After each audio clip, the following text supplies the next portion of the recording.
before we get to the pledge, we spoke about this before. You always think about some of the unintended consequences too of these legislations. I know in the past people have talked about pay suppression being one of the risks where overall pay perhaps goes down. Is there any unintended consequence that you're at least keeping on your radar right now? Because, again, how something is executed and how it's intended is very different at times. Absolutely. And I think that the reporting will be helpful for us to look at it. One of the things that we are aware of is that for some companies, they said, look, if I have to advertise a salary range, I'm going to try to do it on the lower end as opposed to the higher end. But I think the one piece of that's also not within, for example, fully within a legislature's control is the picture of what is happening at the local, regional, state, and national level.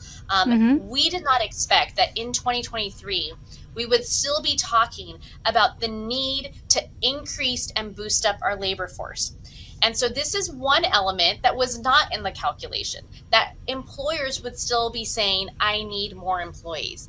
I need more employees. I'm looking for employees. So it turns out that that particular limitation that the bill could have had is now being balanced with the fact that at the, every level we have sectors that are still in need of employees, and they cannot afford to, both financially or from a human, perspective, they cannot afford to lowball employees to get people in. Right, that you just can't do that. If you say 40,000, some places you've lost them at hello. Well, there's been a lot made of labor movements around the country in this sense. I think false sense. There's not a mass exodus from California, but certainly, a bit of a migration, and people like to sometimes attribute that to a number of factors: cost of living, regulatory environment. I'm curious from where you sit, and again, you are one very important part of the puzzle, but just one part. What do you see going on in terms of the attractiveness of the labor market, Senator Limón, compared to other parts of the country? Look, I will tell you that we look at both as representatives of districts. We look at both what's happening in the district at the micro level, at the city level, at the county level, but also as a representative of the state of California. I have the ability to look at the micro and the macro. And what I can tell you that despite what, kind of what some folks are saying is an exodus, it doesn't parallel with the fact that California is on its way to become the fourth largest economy of the world.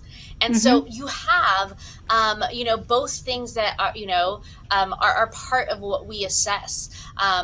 When you look at our per capita numbers, we're very consistent with other states. Yes, we are a big state. So when you look at just raw numbers that aren't taken into context of population or per capita or compared to other states, I think that it looks slightly different.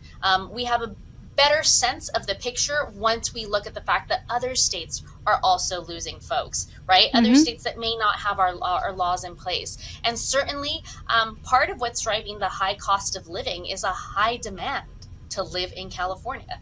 You have these elements that are, I say, very often as a legislator, we work with a multitude of contradictions that are all true.